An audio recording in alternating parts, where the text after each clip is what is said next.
அக்கா, ம். அ, ஆனந்தி மேடத்தை கேட்டேன்னு சொல்லுங்கக்கா. அ, அப்புறம் இன்னொன்னு சொல்லுங்கக்கா, ஃபோன் எடுக்கல, மெசேஜுக்கும் ரிப்ளை போடலன்னு நான் ரொம்ப கோவமா இருக்கேன்னு சொல்லுங்கக்கா. சரிங்க தம்பி, ம். வா.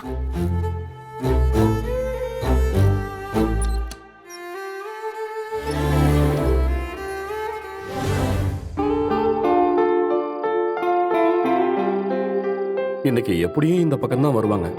வந்ததும் அவங்கள நிறுத்தி எடுத்த உடனே உங்ககிட்ட 2 நிமிஷம் பேசணும்னு சொல்லி நம்ம மனசுல இருக்கிறத சொல்லிட வேண்டியதுதான்.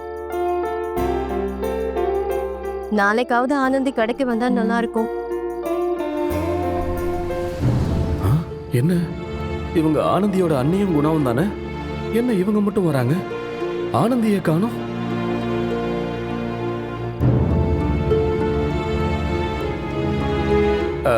வணக்கங்க. வணக்கம். நல்லா இருக்கீங்களா சார்? நான் நல்லா இருக்கேன். நீங்க எப்படி இருக்கீங்க? நல்லா இருக்கீங்களா? நல்லா இருக்கேன் சார். என்னாச்சு, நீங்க 2 பேர் மட்டும் வரீங்க?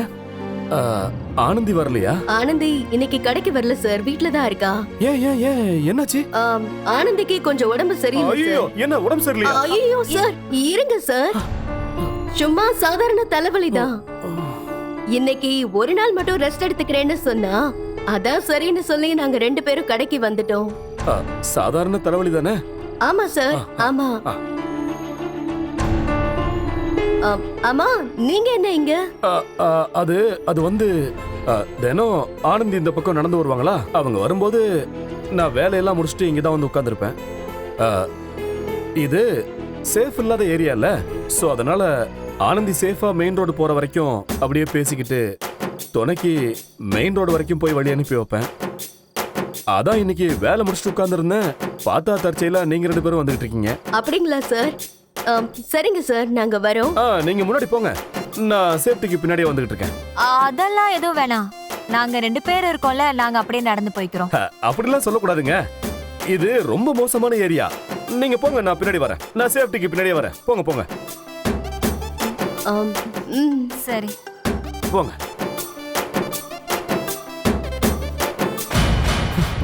அடச்சே, ஆனந்திக்கு உடம்பு சரியில்லாத விஷயம் நமக்கு தெரியாம போச்சே.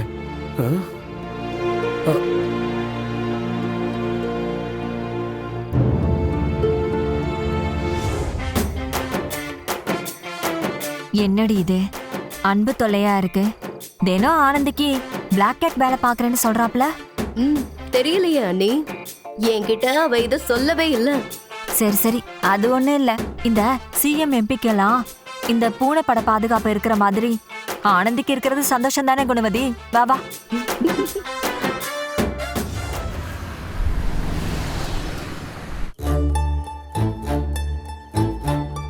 மாப்ள, என்ன மாப்ள, எதுக்கு உடனே வீட்டுக்கு வந்த?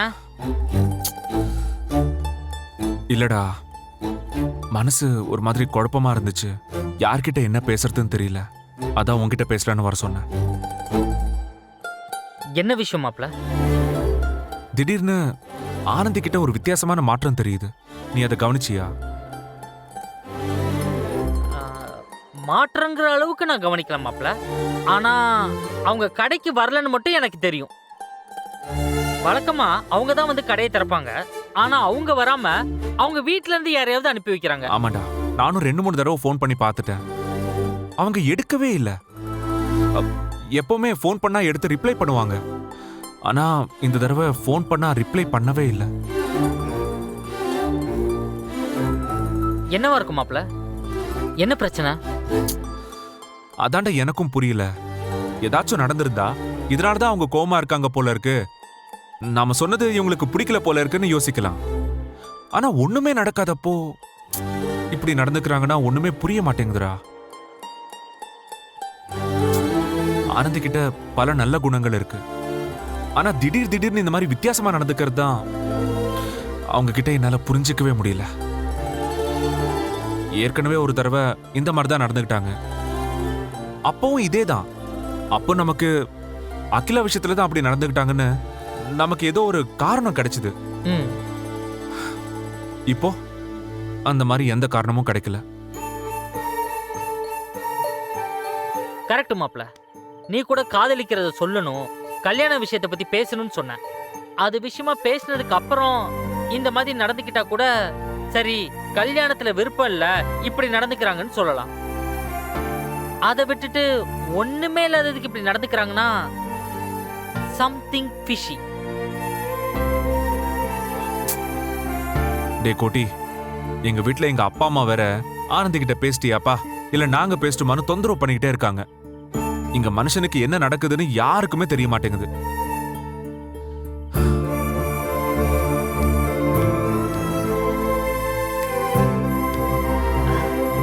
ஏமாப்ல, ஒருவேளை அன்னைக்கு டைவர்ஸ் ஆன பொண்ண கடைக்கு வேலைக்கு வேணான்னு சொன்னீங்க, அதனால எதுவும் கோவிச்சிருப்பாங்களோ?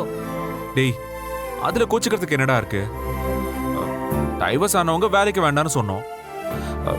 டேய், நம்ம ஆனந்த் தானே அதனால தான் பாதிக்கப்பட்டிருக்காருல்ல, அதனால நம்ம குடும்பத்துக்கு செட் ஆகாதுன்னு சொன்னோம். டேய், இதுக்காகவா ஒருத்தங்க கடைக்கு வராம இருப்பாங்க? வாஸ்தவம் தான் மாப்ள. சரி மாப்ள, உங்க அண்ணனுக்கு ஏதோ பொண்ணு பார்த்திருக்காங்கன்னு சொன்னீங்க, யார பார்த்திருக்காங்க? அதான் தெரியலடா. எங்கேயாச்சும் தரகர்கிட்ட சொல்லி பார்த்திருப்பாங்க. பாத்து மாப்ள, இந்த டூயட் படத்துல அண்ணன் தம்பி 2 பேரும் ஒரே பொண்ணு நினைச்சிட்டு இருப்பாங்களே, அந்த கதை ஆயிரப்போகுது. டேய், சாரி மாப்ள. என்னடா நானே ஆனந்தி ஏன் பேச மாட்டேங்கிறாங்கன்னு நினைச்சு குழப்பத்துல இருக்கேன். அத பத்தி பேச உன்னை கூப்பிட்டா தேவையில்லாத விஷயத்த பத்தி பேசி அதுக்கும் இதுக்கும் கனெக்ஷன் போட்டு இன்னும் குழப்பத்தை பெருசாக்குறிய. ஒழுங்கு மரியாதையா போயிடு. இல்ல மாப்ள, அப்படியே தெரியாம வளரிட்டேன். மரியாதையா எந்திரிச்சு போயிடுன்னு சொல்லிட்டேன். என் பிரச்சனையை நானே பாத்துக்கிறேன். போ.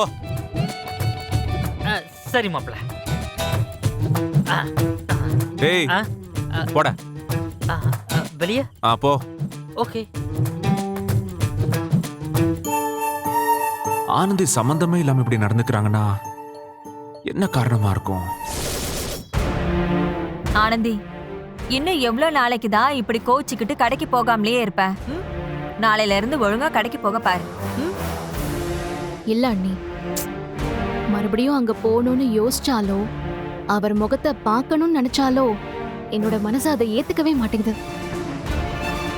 எப்படி ஒரு மனுஷனால இப்படி எல்லாம் பேச முடியும்? இத்தனை நாளா நான் அவரை பெண்களை மதிக்க கூடியவரு, அது இதுன்னு நினைச்சிட்டு இருந்தா, அவர் வாயாலேயே திமிர் எடுத்து போய் வாழ தெரியாதவங்க தான் விவாகரத்து வாங்குவாங்கன்னு சொல்றாருன்னா, அப்ப எந்த அளவுக்கு அவர் விவாகரத்தான பொண்ணுங்களை பத்தி தப்பா நினைச்சிட்டு இருப்பாரு. என்ன அண்ணி, நீங்களே சொல்லுங்க. ஐயோ, என்ன குணவதி இது? விவாகரத்தான பொண்ணுங்கன்னு இல்ல, பொண்ணுங்கனாலே தப்பானவங்கிற எண்ணம் உள்ளவரா தானே அண்ணி அவரும் இருக்காரு.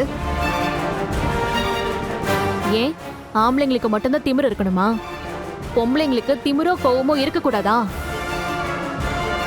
இவனுங்க தினம் குடிச்சிட்டு வந்து வார்த்தைக்கு வார்த்தை நம்மள திட்டுவானுங்க, அடிப்பானுங்க, சிகரெட்டால சூடு வைப்பானுங்க. இது எல்லாத்தையும் தாங்கிக்கிட்டு வீட்ல உட்கார்ந்துகிட்டு அழுதுட்டு இருக்கணும்ல? ஐயோ ஆனந்தி, அப்படியெல்லாம் அவர் உன்கிட்ட சொல்லவே இல்லையே. நீயா எதுக்கு எதையோ கற்பனை பண்ணிக்கிட்டு இப்படி எல்லாம் பேசுற? அத சொல்லலனாலும் அவர் பேசுற மென்டாலிட்டிக்கு இதுதான் அவரோட குணம் நல்லா தெரியுதுல்ல. ஏய், நீயே சொல்லு குணா. அப்புறம் எப்படி நான் அவர் மூஞ்சில முழிக்கிறது? இதெல்லாம் எனக்கு சுத்தமா பிடிக்கல குணா. ஆனந்தி, இதுல உங்க 2 பேருக்குள்ளேயே ஏதோ தப்பான புரிதல் நடந்திருக்குன்னு தான் நான் சொல்லுவேன். முதல்ல நீங்க 2 பேரும் உட்கார்ந்து ஒரு 1/4 மணி நேரம் மனசை விட்டு பேசினா அவர் எதுக்காக அப்படி பேசினாரு, என்ன ஏதுன்னு எல்லாமே உனக்கு தெரிய வரும் ஆனந்தி. ஆமா, இத மனசு விட்டு அந்த ஆள் கிட்ட வேற பேசுறாங்க. போ சொல்லுங்க அந்த ஆள.